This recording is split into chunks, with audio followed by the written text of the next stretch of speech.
Techno International Bhatanagar, a member of Techno India Group, offers BTech and Diploma Engineering courses in its Love Green campus. For admission, contact the number shown. দক্ষিণ চব্বিশ পরগনা বজবজ ২ নম্বর block Nodakhali মোড় থেকে CPIM প্রার্থী প্রতিকুর রহমানের সমর্থনে পদযাত্রা অনুষ্ঠিত হলো। আমতলায় গিয়ে শেষ হয়। কমিটির সম্পাদক মোহাম্মদ সেলিম, ডায়মন্ড হারবার প্রার্থী প্রতিকুর রহমান, ডায়মন্ড হারবার প্রাক্তন সাংসদ শ্রমিক লাহিড়ী এবং জেলা সম্পাদক রতন বাগচি এই মিছিলে উপস্থিত ছিলেন। অভিষেক ব্যানার্জি একদিকে বলছে 23টা সিট পেয়ে গেছে, অপরদিকে নরেন্দ্র মোদী বলছে 400 পার। এই নিয়ে মোহাম্মদ সেলিমের কাছে জানতে চাওয়া হলে তিনি জানান, একমাত্র তৃণমূলপন্থী লোকেরা পশ্চিমবঙ্গের এমন একটা অবস্থা করে রেখেছে। এটা কি গণতন্ত্রের নমুনা? তাহলে ভোটটা করছে কেন? এটা পঞ্চায়েত নির্বাচন নয়, জাতীয় নির্বাচন কমিশন রয়েছে। পঞ্চায়েতে যেরকম মস্তান গুন্ডাদের দিয়ে ভোট করিয়েছে, এবার সেটা হয়নি। মানুষ কি ভোট দেবে, কাকে ভোট দেবে, তারপরেই সিদ্ধান্ত হবে। বিজেপি এবং তৃণমূল মিলে এই হাওয়া ছড়াচ্ছে, তার জন্য এই কথা বলছে ওরা। একদিকে বলছে কোনো টাকা পয়সা নেই, আবার বলছে ঘূর্ণিঝড়ের জন্য সাধারণ মানুষকে টাকা দেবে। টাকা নেই যখন, টাকা কোথা থেকে দেবে? রাজ্য সরকার কি করছে সাধারণ মানুষের জন্য? কাজ করছে নিরাপদ সর্দার এবং রেড ভলেন্টিয়াররা।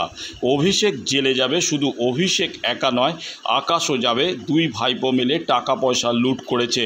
মোদি থাকবে না, তখন দুই ভাই জেলে যাবে। একই এজেন্ডা, একই মঞ্চ, একই ইস্যু নিয়ে নরেন্দ্র মোদী এবং মমতা বন্দ্যোপাধ্যায় একই জায়গায় সভা করতে পারতেন, শুধুমাত্র ঝান্ডাটা আলাদা। এই নিয়ে কটাক্ষ করেন মোহাম্মদ সেলিম।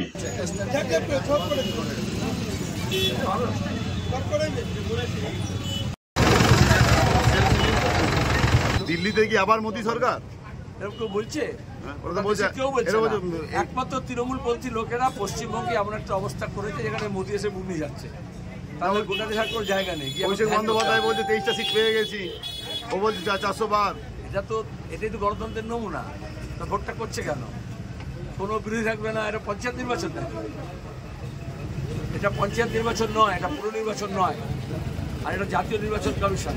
যে শ্রমিক বারবার গিয়ে বলে এসছে, এখানে দাঁড়িয়ে এই ধরনের মস্তান গুন্ডাদের দিয়ে পঞ্চায়েতে ভোট লুট করা যায়।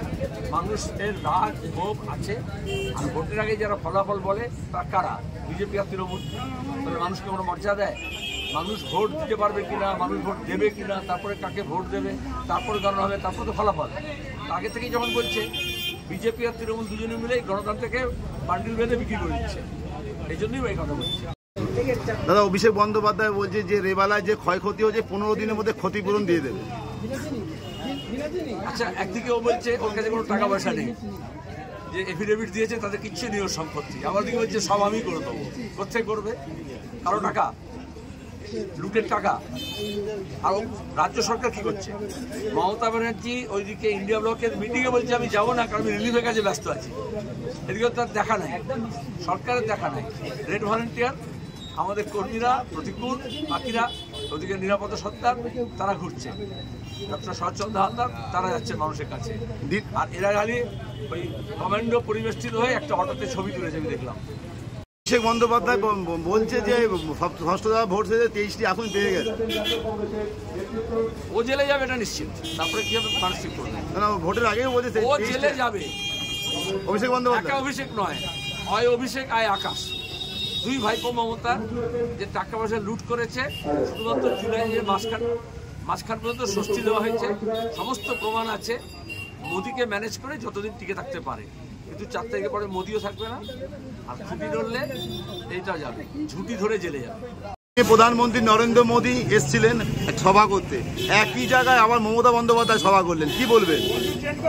ওরা একই মঞ্চে করতে পারতেন, একই ডান্ডা, একই মঞ্চ, একই ইভেন্ট ম্যানেজার, একই ইস্যু, একই নীতি, একই মালিক, একই কর্মচারী। শুধুমাত্র ঝান্ডাটা আলাদা লাগাচ্ছে। এটা এই পর্যন্ত এই অবস্থা হয়েছে। 4 জনের পরে দেখবে ঝান্ডাটাও আলাদা থাকবে না, সব একাকার হয়ে যাবে। এটা শুধু মমতা ব্যানার্জি নয়, উত্তর কলকাতায় যে পথ ধরে, যে প্যান্ডেলে, যে বাসের খুঁটি নিয়ে মোদি করেছে পদযাত্রা, আজকে সেখানেই মমতা করবে। আবার উল্টো দিকে বারুইপুরেও যেখানে মোদি করেছে সেখানেই তৃণমূলের হবে, ওই প্যাভিলিয়নের মধ্যে হবে। কারণ কন্ট্রাক্টার এক। প্রশান্ত কিশোর দেখছো না? মুকুল ভাই বলেনি যা বিজেপি তাই তৃণমূল। প্রশান্ত কিশোর কি করছে? কার হয়ে কাজ করছে? বিজেপি না তৃণমূল? তাই বলছি এত কোটি টাকা খরচ করেছে। কত কোটি? বিধায়ক বলছে এখানে 300 কোটি, ওখানে 100 কোটি, 500 কোটি টাকা প্রায় উনি নিদান দিয়েছে। একজন এমপি তো 5 বছরে 25 কোটি টাকা পায়, সেটা কোথায় খরচ করেছে তার হিসেব তো দিন। অভিষেক বন্দ্যোপাধ্যায় সব জায়গায় বলছে আমি এত কোটি টাকা 10 বছরে খরচা করেছি, 10 বছরে এমপি থাকলে এত কোটি খরচা করি। কত টাকা পেলো কোথা থেকে তার হিসেবটা আগে দিন। টাকাটা পেলো কোথায়? এমপি তাহলে উনি জনসভায় বলছে আমি এত হাজার কোটি টাকা যে খরচা করছি, উনি তো একদম বিরোধী। পেলো কোথায় সেই হিসেবটা দিন। একজন এমপি তো 5 বছরে 25 কোটি টাকা পায়, ও এত টাকা পেলোটা করতে।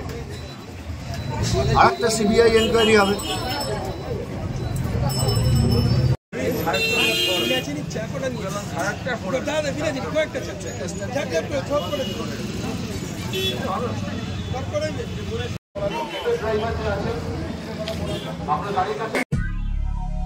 দক্ষিণ শহরতলিতে এই প্রথম যে কোনো আনন্দ অনুষ্ঠানের সাথে সুহানি ব্যাংকুয়েট, গঙ্গারামপুর রোডে উৎপল দত্ত মঞ্চের বিপরীতে Suhani banquet. Institute of Technology, Kolkata, conducting AICT recognized and university affiliated MBA Engineering and Polytechnic program. Padma Shri Dr. K.L. Chopra, ex-director of IIT Kharagpur, and faculties from IIM, IIT, NIT, Calcutta and Jadavpur University are teaching. 20 acres campus with hostel and canteen facility, library, book bank facility, language lab, Wi-Fi campus, sports complex, gymnasium and swimming pool. Strong association with 50 companies for best training and placement. For detail, visit BBIT. আধুনিক জগতে বিজ্ঞাপনের একমাত্র হাতিয়ার flakes. দক্ষিণ শহরতলিতে এই প্রথম অত্যাধুনিক flakes printing করা হচ্ছে মহাশতলা পুরাতন ডাকঘরের মা তারা এন্টারপ্রাইজে।